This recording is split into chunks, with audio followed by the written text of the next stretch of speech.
Alhamdulillahi wa kafa.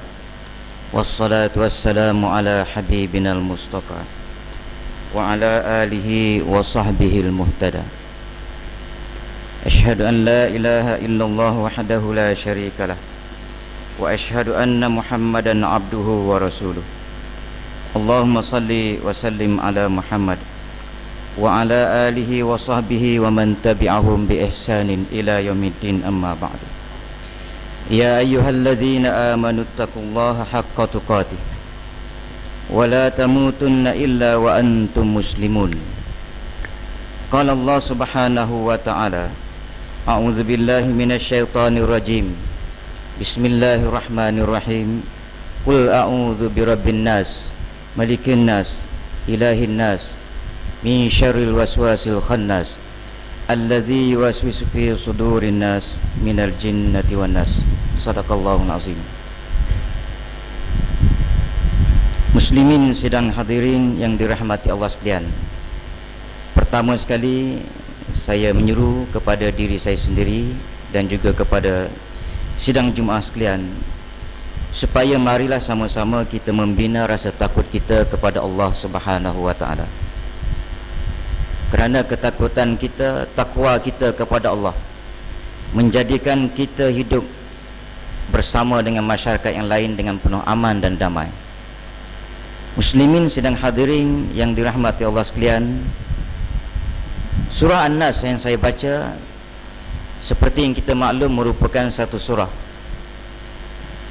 yang meminta kepada kita untuk kita baca supaya kita dapat perlindungan daripada Tuhan Allah Ta'ala, Tuhan kita, Tuhan manusia, supaya kita ini terlindung daripada kejahatan manusia ataupun makhluk yang lain yang terdiri daripada makhluk halus dan juga manusia sendiri.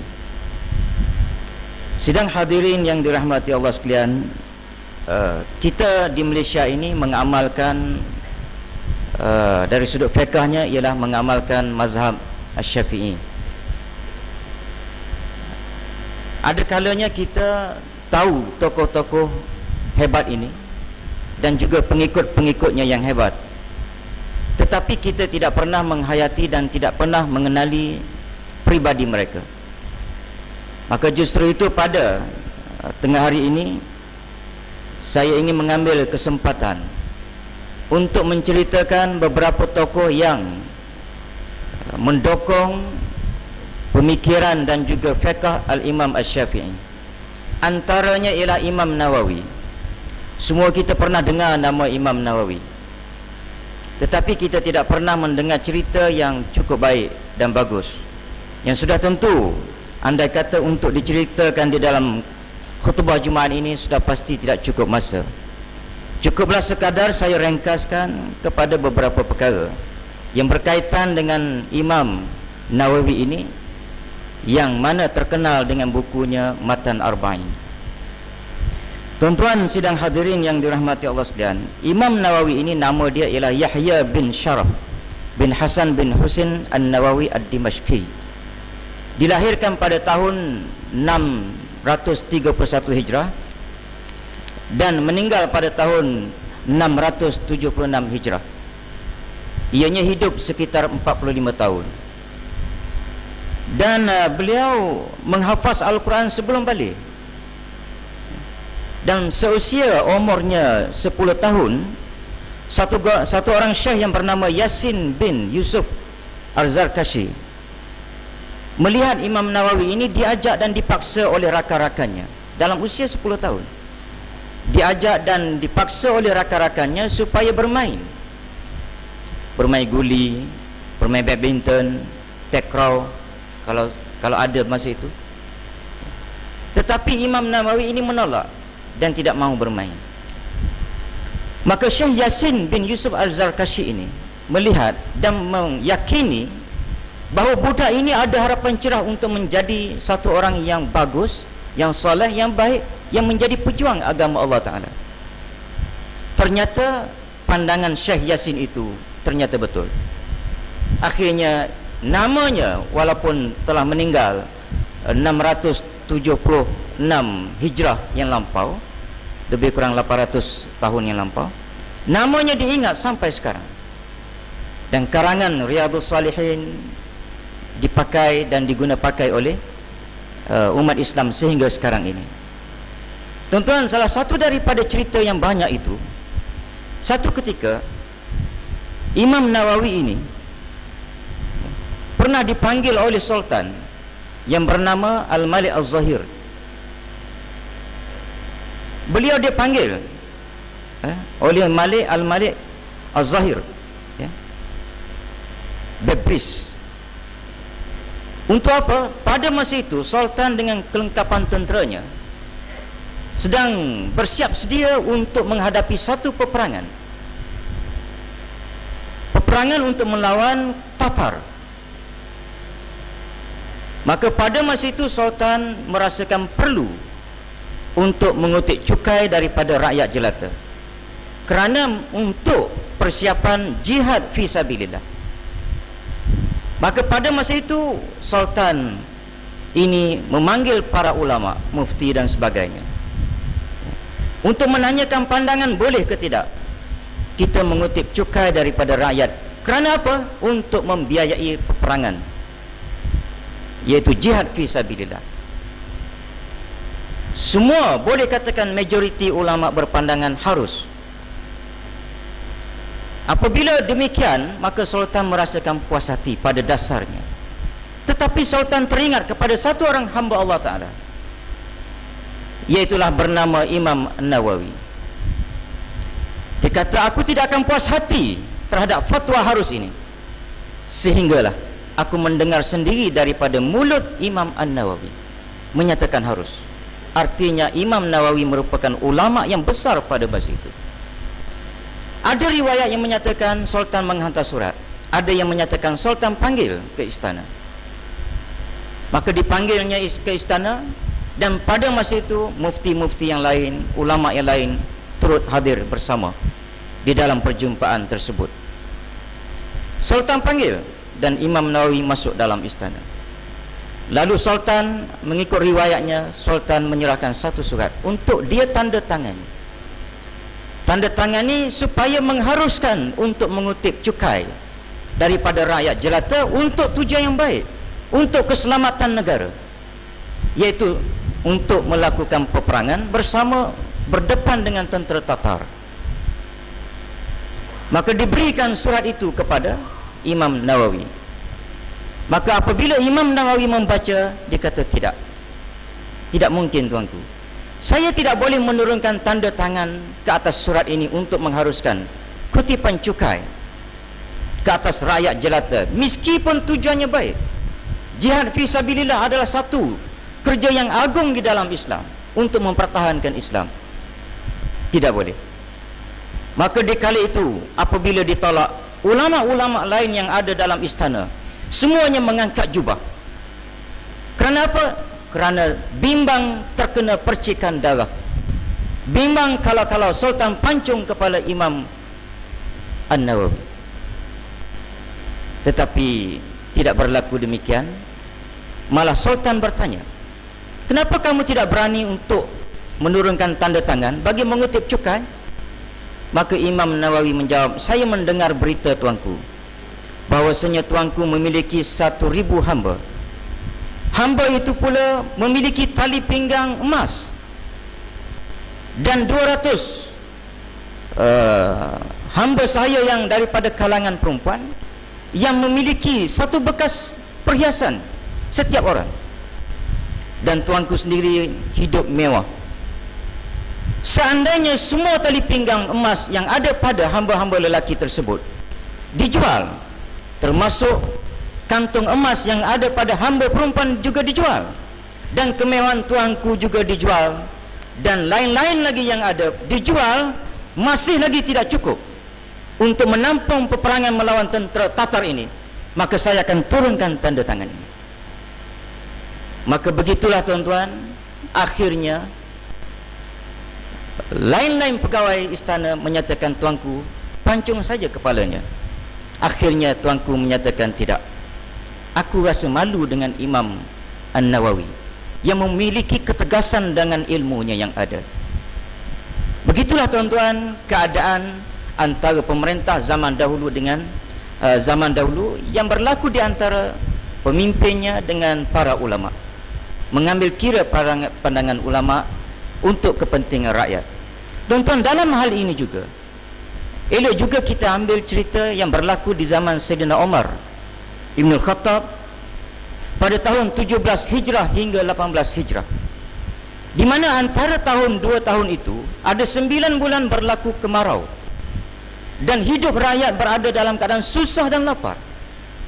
Maka pada masa itu Umar Ibn Khattab mengharamkan untuk beliau makan daging lemak, daging dan juga susu. Kerana apa? Kerana mengambil kira rakyat lainnya lapar. Sehingga dalam tempoh 9 bulan itu juga disembelihnya 1 ekor unta, lalu dimasak. Apabila siap dimasak, lalu dihidangkan kepada Sayyidina Umar. Dan kebetulan hidangan itu ialah daripada tulang belakang yang enak serta hati.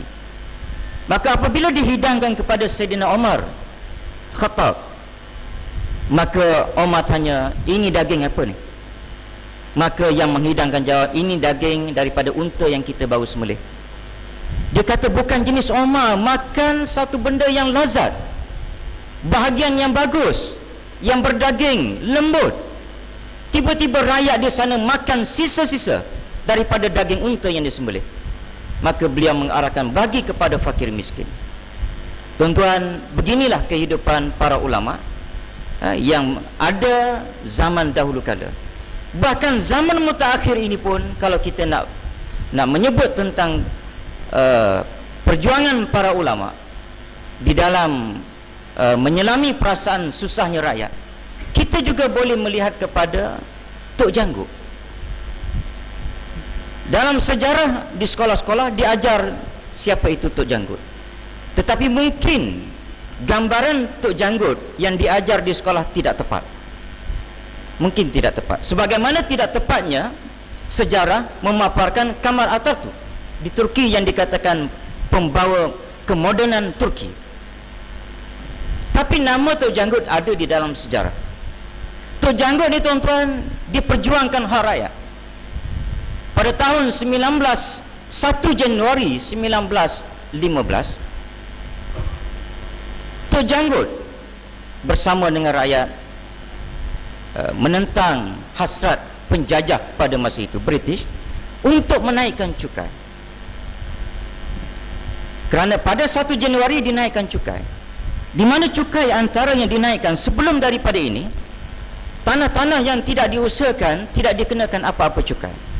Tetapi pada Januari, bermula 1 Januari 1915, iaitu 100 tahun yang lampau, sekarang 2015, 1915 artinya 100 tahun yang lampau, maka pada masa itu dinaikkan cukai oleh kerajaan British. Kita belum merdeka lagi pada masa itu.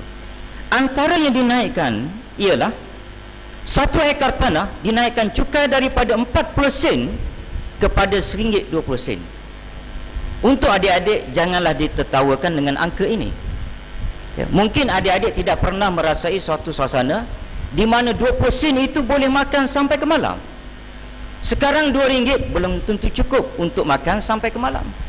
Kadang-kadang ayah bagi RM3 pun belum cukup.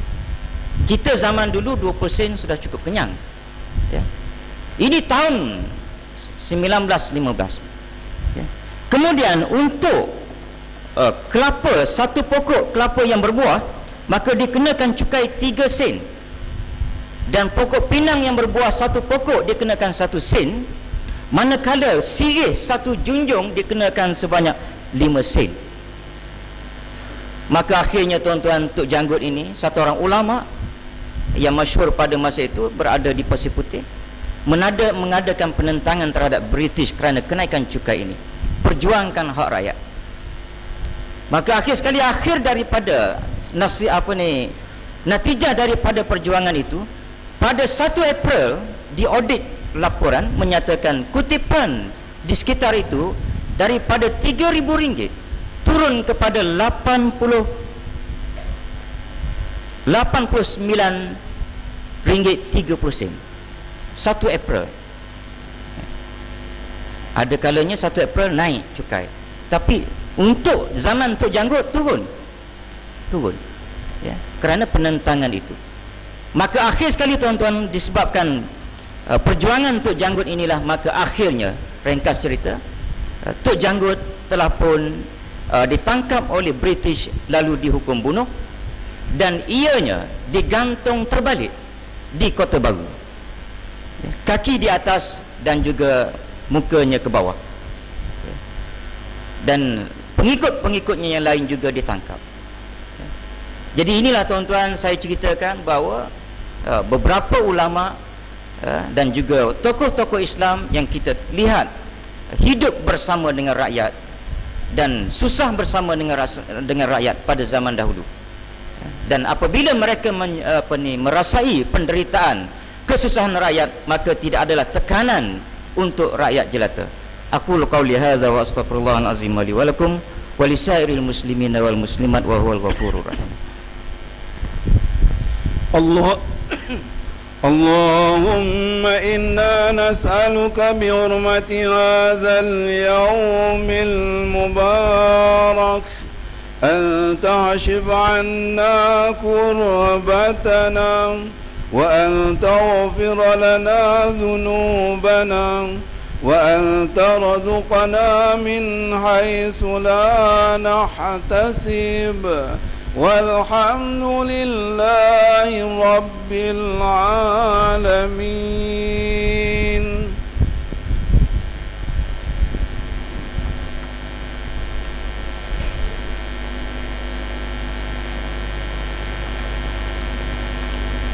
Alhamdulillahilladzi ja'alana minal muslimin wa razaqana minat thayyibat. Asyhadu an la ilaha illallah wahdahu la syarikalah wa asyhadu anna Muhammadan abduhu wa rasuluh.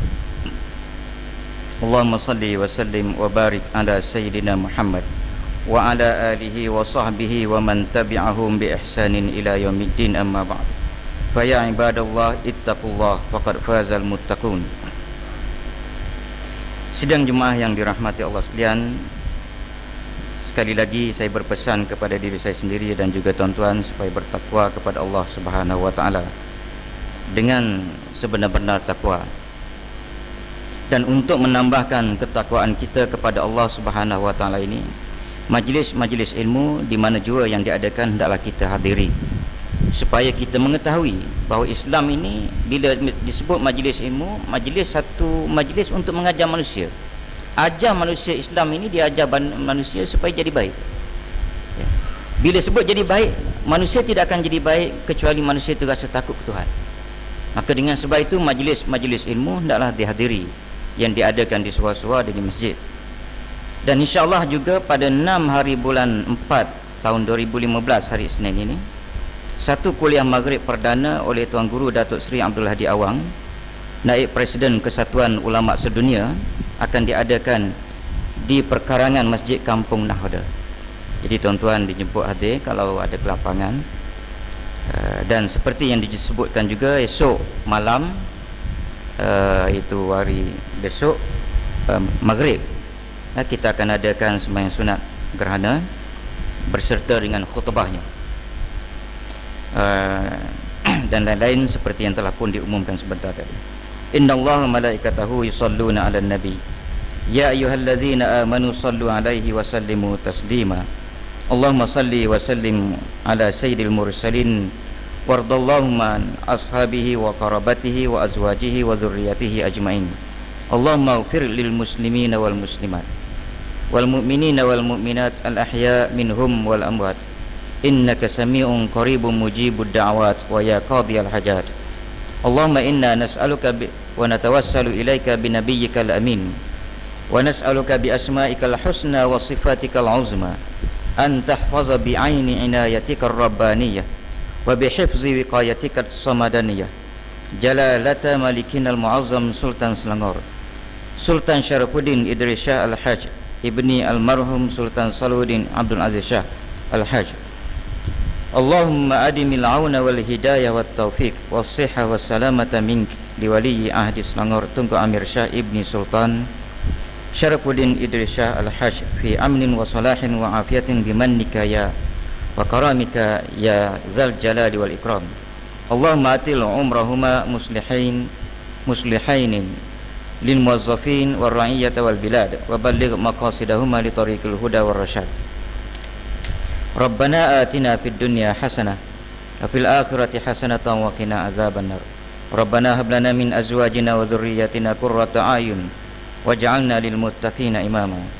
Ibadallah, innallaha ya'muru bil 'adli wal ihsan wa ita'i dzil qurba wa yanha 'anil fahsya'i wal munkar wal baghi ya'idzukum la'allakum tadhakkarun.